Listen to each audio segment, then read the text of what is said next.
Halo semuanya. Baik, pada pertemuan kali ini kita akan melanjutkan materi sebelumnya, yaitu teks laporan hasil observasi. Di mana pada pertemuan kali ini kita akan membahas tentang struktur, kaidah, dan cara penulisan teks hasil laporan observasi. Namun, sebelum kita melanjutkan ke materi berikutnya, saya akan mengulas sedikit materi sebelumnya, yang dimana ada pengertian, ciri, fungsi, tujuan dari teks hasil laporan observasi. Apa itu teks laporan hasil observasi? Teks laporan hasil observasi adalah teks yang memberikan informasi secara umum tentang sesuatu berdasarkan fakta dan hasil pengamatan secara langsung yang bersifat informatif, komunikatif, dan objektif. Kemudian, setiap informasi yang didapat juga harus disajikan atau ditulis secara objektif dan sesuai fakta yang sebenarnya, tidak dibuat-buat oleh sang penulis serta dapat dibuktikan kebenarannya. Teks laporan hasil observasi memiliki ciri sebagai berikut. Yang pertama, ditulis secara lengkap dan sempurna. Kemudian yang kedua, bersifat objektif dan universal atau umum. Ketiga, yaitu objek yang akan dibicarakan atau dibahas adalah objek tunggal. Kemudian yang keempat, ditulis berdasarkan fakta sesuai pengamatan yang telah dilakukan. Kemudian yang kelima, informasi teks merupakan hasil penelitian terkini yang sudah terbukti kebenarannya. Kemudian yang keenam, tidak mengandung prasangka atau dugaan yang menyimpang atau tidak tepat. Kemudian yang ketujuh, tidak adanya bagian penutup dari penulis.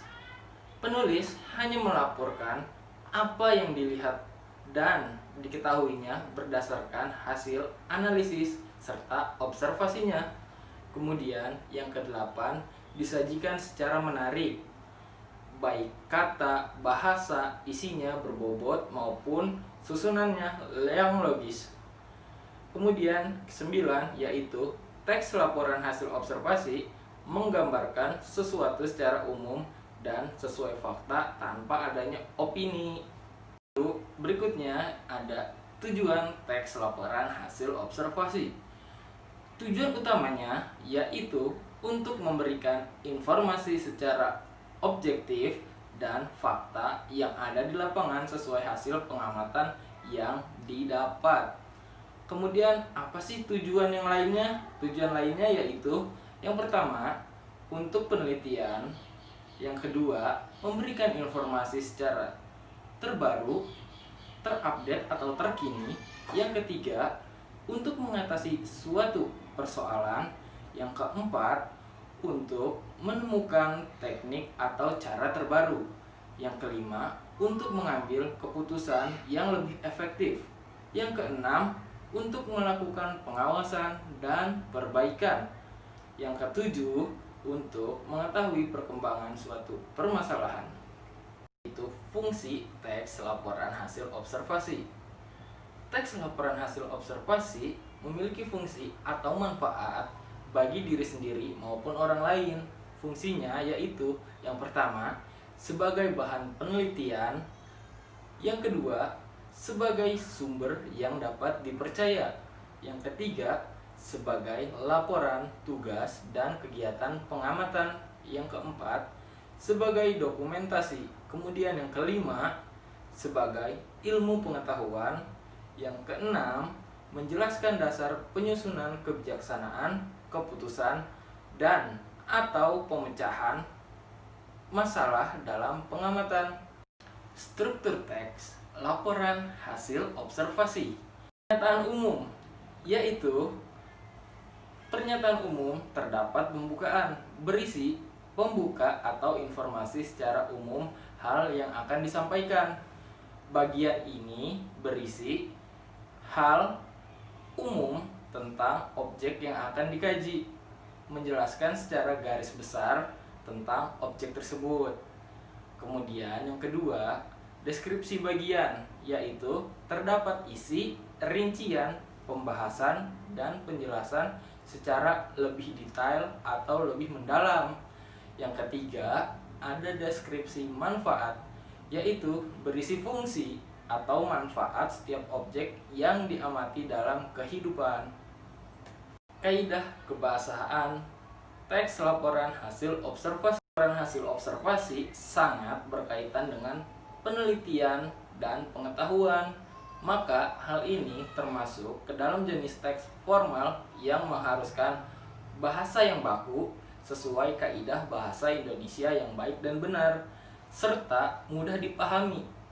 Kaidah kebahasaan teks laporan hasil observasi diantaranya: yang pertama, menggunakan frasa nomina yang diikuti penjenis dan pendeskripsi.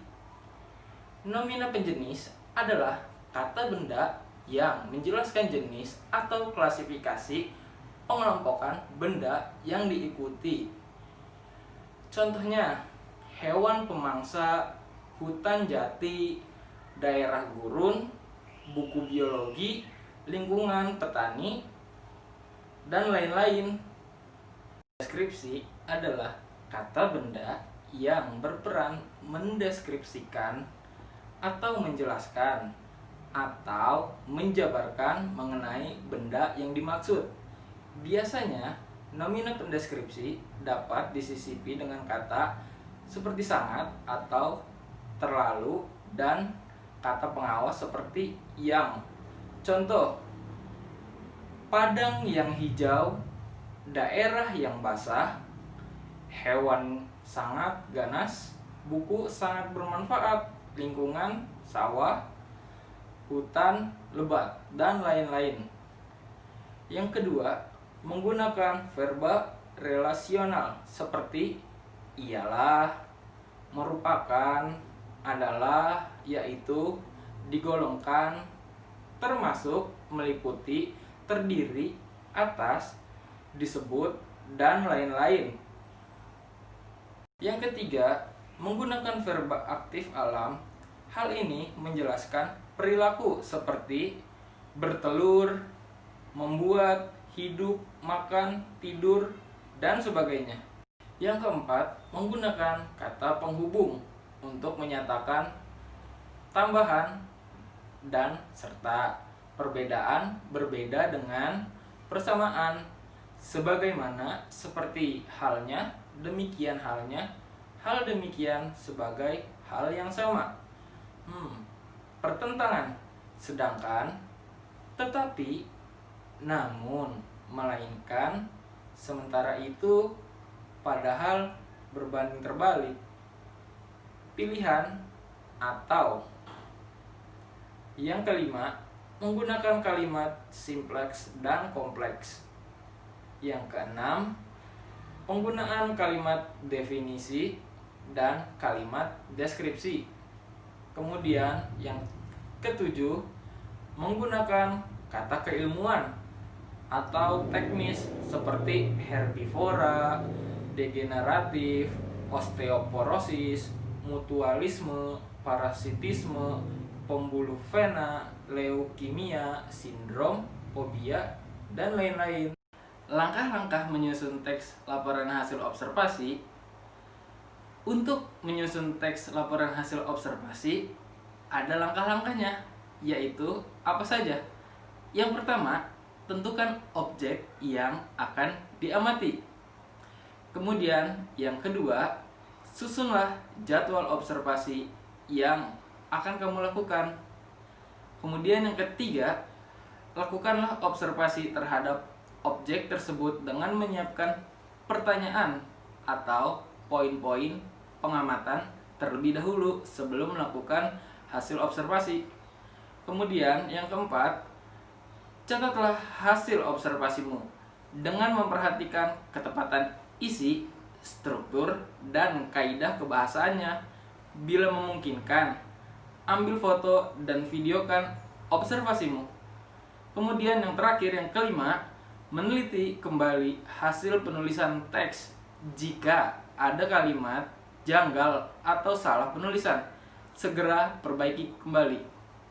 Materi dari teks hasil laporan hasil observasi kali ini semoga bermanfaat dan berguna.